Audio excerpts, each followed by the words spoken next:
Everyone, this is Avantika here. I hope आप सब अपने घरों में सेफ होंगे और स्वस्थ होंगे। आज हम देखेंगे सीरीज़ का part 4, that is my Covid journey come experience का पार्ट 4। तो जैसे कि मैंने आपको बताया था कि मैं आईसीयू में थी और डॉक्टर ने मुझे एडवाइस दी थी कि आप नीचे जनरल वार्ड में शिफ्ट हो जाइए। तो मैंने ये डिसाइड किया कि बेटर होगा जनरल वार्ड में शिफ्ट होना, क्योंकि मेरा SpO2 लेवल अब ठीक आने लगा था और पहले से मैं बेटर फील कर रही थी। और साथ ही साथ जो क्रिटिकल सिचुएशन और लोग पेशेंट वहाँ आ रहे थे उनको उस बेड की ज़्यादा ज़रूरत थी। तो मैंने ये सोचा कि हाँ, बेटर होगा कि हम जनरल वार्ड में ही शिफ्ट हो जाएं। वहाँ पहुँचने के बाद व्हील चेयर में ही करीब मुझे पौन से 1 घंटा बैठना पड़ा। वाई? बिकॉज कि वहाँ प्रॉपर अरेंजमेंट नहीं थे। जिस पेशेंट ने भी उस बेड को वेकेंट किया था, उस बेड को सैनिटाइज नहीं किया गया था और बाकी जो भी सुविधा वहाँ मुझे देनी चाहिए थी वहाँ मुझे नहीं मिली। मगर वेट करने के बाद फाइनली वहाँ पे बेड सैनिटाइज हुआ, मैं वहाँ पे शिफ्ट हुई। जब मैं जनरल वार्ड में शिफ्ट हुई तो आई वॉज वेरी इरीटेटेड, क्योंकि मुझे बेड की अवेलेबिलिटी नहीं हो पा रही थी और बॉडी में वीकनेस और दूसरी अदर प्रॉब्लम्स होने के कारण मुझे बेटर फील नहीं हो पा रहा था। प्लस मुझे माइंड में एक चीज़ थी कि कहीं ऐसा तो नहीं कि आईसीयू से मैंने आकर गलती कर दी, क्योंकि नीचे फैसिलिटी प्रॉपर नहीं थी और नर्सेज भी उतनी ट्रेंड नहीं थी। कुछ बहुत फ्रेशर्स नर्सेज थी जिनका फर्स्ट डे ही था और फर्स्ट डे ही उनको कोविड वार्ड में ही भेज दिया गया था। तो ये सब चीज़ें मेरे दिमाग में चल रही थी, मगर जैसे जैसे समय बीतता गया चीज़ें आसान होती गई, क्योंकि क्रिटिकल सिचुएशन आईसीयू में होने के कारण मेरा लोगों से वहाँ इंटरेक्शन नहीं हो पा रहा था। वाई? बिकॉज कि 5 लोग ऑलरेडी वहाँ वेंटिलेटर्स में थे, तो मैं जितना भी घर बात कर पाती थी वो सिर्फ अपने घर पे और वीडियो कॉल के थ्रू ही फ्रेंड्स और रिलेटिव से बात कर पाती थी। उसके अलावा किसी और से इंटरेक्शन हो ही नहीं पाता था। मगर जनरल वार्ड में आने के बाद मुझे ऐसा लगा कि ये मेरा डिसीजन सही था, क्योंकि नीचे आने के बाद यहाँ पे लोगों की मुझे हलचल दिख रही थी, बिल्कुल सब नॉर्मल लगने लगा था। कुछ इंटरेक्शन लोगों से मेरा ज़्यादा बढ़ गया था। घर वालों के अलावा भी मैंने यहाँ पर मेरे कुछ फ्रेंड्स बने, जिसमें से स्पेशली मेरे राजस्थान से एक कपल था, उनसे अच्छा इंटरेक्शन हुआ। बाकी और भी वार्ड में लोग थे, उनसे मेरा बातचीत चालू हुई। नर्सेस से थोड़ा नॉर्मल बात स्टार्ट हुई। उसमें से एक नर्स से मेरा काफ़ी अच्छा फ्रेंडली रिलेशनशिप हो गया। तो ये सब चीज़ें आपको बहुत ही पॉजिटिव इफ़ेक्ट डालती है माइंड में, जब आप बात करने लगते हैं, अपने दिल की बात किसी से शेयर करने लगते हैं। और साथ ही मैं आपको ये बोलना चाहूँगी, कोई भी कठिन समय हो और अच्छा अगर आपके पास कंपेनियनशिप हो तो कोई भी समय आसानी से कट जाता है। फिर आपको ये फील नहीं होता कि बड़ा बोझ लग रहा है। तो जैसे मैंने आपको बताया कि पहले से मेरी कंडीशन काफ़ी ठीक थी, तो जनरल वार्ड में आने के बाद हमारी सेम रूटीन हुआ करती थी जो आईसीयू में थी। और जैसे आईसीयू में हर 4 घंटे में शुगर और बीपी का लेवल चेक किया जाता था, यहाँ पर ऐसा कुछ भी नहीं था। यहाँ पर दिन में सिर्फ 2 बार ही चेकअप हुआ करता था। जैसा कि हम न्यूज़ चैनल्स और सोशल मीडिया में देख पा रहे हैं कि किस तरीके से इंजेक्शन्स की कमी है मार्केट में, चाहे वो रेमडेसिविर हो या कोई और इंजेक्शन। साथ ही बेड भी लोगों को अवेलेबल नहीं हो पा रहे हैं और ऑक्सीजन सिलेंडर भी।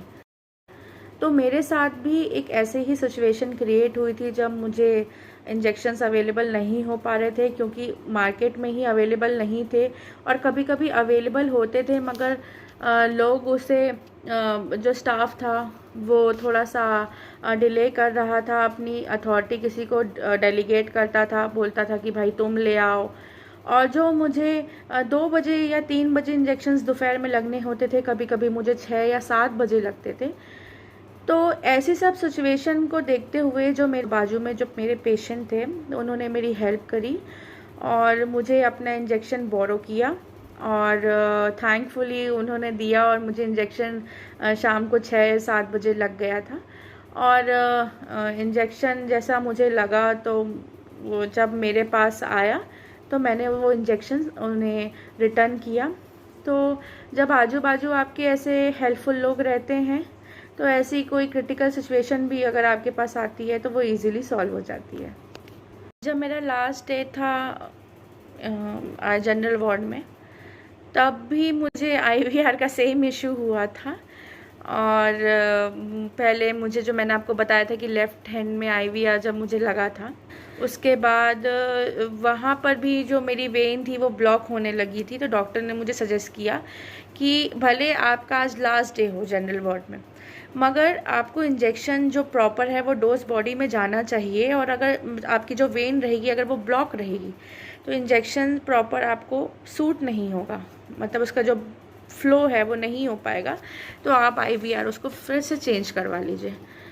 तो लास्ट डे जो था मेरा, उस दिन फिर मेरा आईवीआर चेंज हुआ और फिर मुझे राइट हैंड साइड में ही लगाया गया, और उसके बाद मुझे रेमडेसिविर और दूसरे स्टेरॉइड की इंजेक्शंस दिए गए।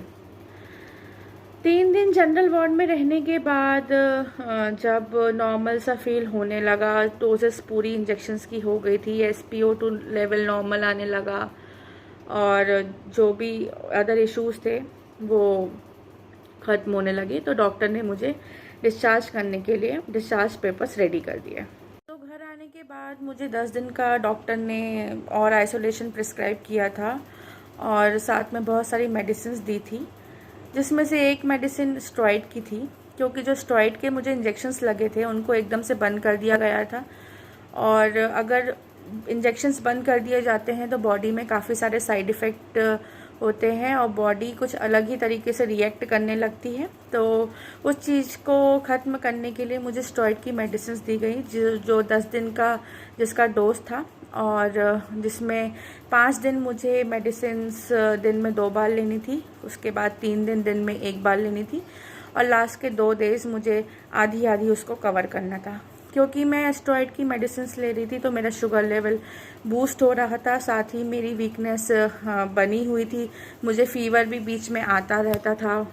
इतने सारे इंजेक्शन्स और मेडिसिन्स लगने के बाद बॉडी में बहुत सारे बॉडी रैशेस हो गए थे, और मुझे दूर का दिखना, 20 मीटर के बाद का दिखना एकदम ही बंद हो गया था। अब धीरे धीरे चीज़ें नॉर्मल होना स्टार्ट हुई हैं, और वीकनेस मुझे अभी भी रहती है, स्टिल फीवर आता रहता है, मगर अभी भी मुझे ऐसा लगा कि 10 दिन का आइसोलेशन पर्याप्त नहीं होगा, तो मैंने उस आइसोलेशन को खुद ही और एक्सटेंड करके मैंने उसे 20 डेज़ का किया। तो पहले से मैं काफ़ी बेटर फील करती हूँ, मुझ में थोड़ी सी पहले से ज़्यादा एनर्जी आई है, मैंने घर वालों के साथ घुलना मिलना स्टार्ट कर दिया है, और पहले से मेरी डाइट भी अच्छी हुई है इन कंपैरिजन टू जब मुझे कोविड और टाइफाइड था। और ये बात ज़रूर है कि मैं वीक बहुत ज़्यादा हो गई हूँ, मुझे वीकनेस लगती है अभी भी, और कभी कभी मुझे फ़ीवर भी आता है। ऐसा भी होता है कि कभी मुझे एक दिन अच्छा लगता है और एक दिन नहीं अच्छा लगता है, तो जनरली सारे ही कोविड पेशेंट के साथ ऐसे ही इश्यूज़ 2-3 महीने तक रहते हैं। तो डॉक्टर आपको ये एडवाइस करते हैं कि 2 से 3 महीने का आपको प्रॉपर रेस्ट चाहिए, और साथ ही थोड़ा बहुत धीरे धीरे अगर आप प्राणायाम या कुछ एक्सरसाइज स्टार्ट कर सकते हैं, जब आपको ऐसा लगे कि बॉडी में आपके पास एनर्जी आ गई है तो आप ज़रूर ऐसा स्टार्ट कर सकते हैं, और मैंने भी किया। तो ये थी मेरी पूरी कोविड की जर्नी, या कह लीजिए एक्सपीरियंस। इस पूरी जर्नी में मेरा सपोर्ट जो सबसे ज़्यादा रहा, ऑफ कोर्स मेरी माँ का रहा, और मेरे मौसी मामा का, जो मेरे सामने फ़िज़िकली तो नहीं थे मगर मेंटली और बाय फ़ोन उन्होंने मुझे बहुत ज़्यादा सपोर्ट किया। और रोहन का, मेरे इन-लॉज़ का, मेरे फ्रेंड्स, रिलेटिव्स, इन सब के पॉजिटिव रिस्पॉन्सेस का, ईश्वर का हाथ था सिर पर। वो तो सबसे बड़ी दया होती है किसी भी व्यक्ति के ऊपर, कि अगर ईश्वर का आपके साथ साथ हो तो कोई भी कठिन परिस्थिति आपकी चुटकियों में निकल जाती है। सबसे अच्छी बात ये हुई कि मैं जब एडमिट हुई तब कोविड उतना पीक में नहीं था जैसा कि हम अभी देख पा रहे हैं, और जो रिसोर्सेज अभी बहुत ज़्यादा ही अनअवेलेबल है, सिचुएशन बहुत ज़्यादा क्रिटिकल होती जा रही है। वैसा थैंक गॉड मेरे साथ नहीं हुआ। मैं 5 अप्रैल को जब डिस्चार्ज हुई, और डिस्चार्ज होने के बाद ही 2 या 3 दिन के बाद जैसे हॉस्पिटल में फ्लड सा आ गया हो। इवन डॉक्टर्स ने भी ये कहा कि आप सही टाइम पे डिस्चार्ज हो गए, क्योंकि अब सिचुएशन काफ़ी क्रिटिकल होती जा रही है, जैसा हम न्यूज़ में और सोशल मीडिया में देख ही रहे हैं। तो ये सब देखकर लगता है कि ईश्वर का सपोर्ट, ईश्वर का हाथ आपके सर पर होना बहुत ज़रूरी है। आपके पुराने जन्मों का, आपका जो प्रारब्ध रहता है, ये सब उसमें आपका साथ निभाता है। आपकी की हुई आपके अच्छे कर्म आपका साथ निभाते हैं। तो ये ऐसे समय निकल जाता है, और ऐसा हमने कहा ही है और जैसे सुना ही है कि ये मत कहो खुदा से कि मेरी मुश्किलें बड़ी है, ये मुश्किलों से कह दो कि मेरा खुदा बड़ा है। तो अगर आप अपनी सारी प्रॉब्लम उस ईश्वर को समर्पित कर देते हैं, आप उसके नतमस्तक हो जाते हैं, तो कोई भी सिचुएशन आपकी लाइफ में आती है और वो उस तरह चुटकियों से निकल जाती है। प्लस आपको एक पॉजिटिव माइंडसेट होना चाहिए, एक एटीट्यूड होना चाहिए उस चीज़ से लड़ने का, और तो कुछ भी आपके लिए कठिन नहीं है। तो अगर आपकी कोई क्वेरी हो कोविड से रिलेटेड, या तो फिर आप खुद एक कोविड पेशेंट हो और आप किसी सिचुएशन को डील नहीं कर पा रहे हो, या मेरी पूरी जर्नी से रिलेटेड आपके कोई क्वेश्चंस हो, तो आप प्लीज़ मुझे मैसेज कर सकते हैं कमेंट बॉक्स पर। मैं पूरी कोशिश करूँगी आपके क्वेश्चंस या क्वेरीज़ का रिप्लाई करने का। और साथ ही साथ नेक्स्ट वीडियो में हम ये देखेंगे डूज़ एंड डोंट्स कि आपको क्या कोविड में करना चाहिए और क्या एहतियात आपको बरतना चाहिए।